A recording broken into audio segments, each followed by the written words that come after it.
دعوت اسلامی ہے، یہ دعوت اسلامی ہے، دعوت اسلامی ہے۔ افریقی ملک کینیا کے شہر مومباسا کے اطراف علاقے کی کمبالا میں دعوت اسلامی کے شعبہ خدام المساجد والمدارس کے تحت ایک مسجد بنام فیضان زمزم کی تعمیرات جاری ہیں۔ سفر افریقہ پر موجود رکن شورا حاجی جنید اتاری مدنی کی جامع مسجد فیضان زمزم تشریف آوری ہوئی۔ اس موقع پر شعبہ جامعۃ المدینہ افریقہ ذمہ دار اور نگران نیروبی کاؤنٹی اور دیگر ذمہ داران بھی رکن شورا کے ہمراہ تھے۔ ذمہ داران نے رکن شورا حاجی جنید اتاری مدنی کو فیضان زمزم مسجد کا وزٹ کرایا اور تعمیراتی کاموں کے حوالے سے آگاہی دی، جبکہ رکن شورا نے تعمیراتی کاموں کا جائزہ لیتے ہوئے اس حوالے سے ذمہ داران کی مختلف امور پر رہنمائی بھی کی۔ رکن شورا حاجی جنید اتاری مدنی کا اس موقع پر مدنی خبروں سے گفتگو کرتے ہوئے کہنا تھا۔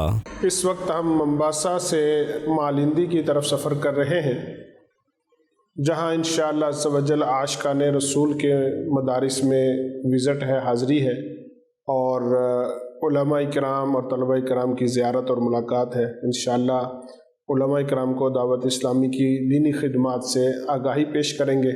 امیر اہل سنت کی دینی خدمات ہے، انشاءاللہ اس کی آگاہی پیش کریں گے، اور دعوت اسلامی کے جامعۃ المدینہ کے حوالے سے ان کو اپڈیٹ پیش کریں گے، اور طلباء کرام سنی مدارس میں انشاءاللہ ان میں مدنی پھولوں کا سلسلہ بھی ہوگا۔ اس وقت ہم دعوت اسلامی کی ایک خوبصورت مسجد مومباسا کے اطراف میں فیضان زمزم میں حاضر ہیں۔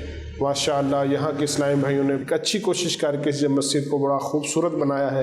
جو بھی اسلامی بھائی اس مسجد میں حصہ لے رہے ہیں یا لیں گے یا نمازیں پڑھیں گے یا نمازیوں کو لائیں گے، اللہ تعالیٰ سب کو دونوں جہاں کی بھلائیاں نصیب فرمائے۔ واضح رہے کہ گزشتہ کچھ عرصے سے کیکمبالا مومباسا میں یہ خوبصورت و عالی شان جامع مسجد فیضان زمزم کی تعمیرات جاری تھیں، جو کہ اب آخری مراحل میں داخل ہو چکی ہیں، جبکہ لوگوں کی ضرورت کے پیش نظر یہاں 5 وقتہ نمازوں کی ادائیگی اور دعوت اسلامی کی دینی کاموں کی انجام دہی اور نیکی کی دعوت کا پیغام عام کرنے کا سلسلہ پہلے ہی شروع کیا جا چکا ہے۔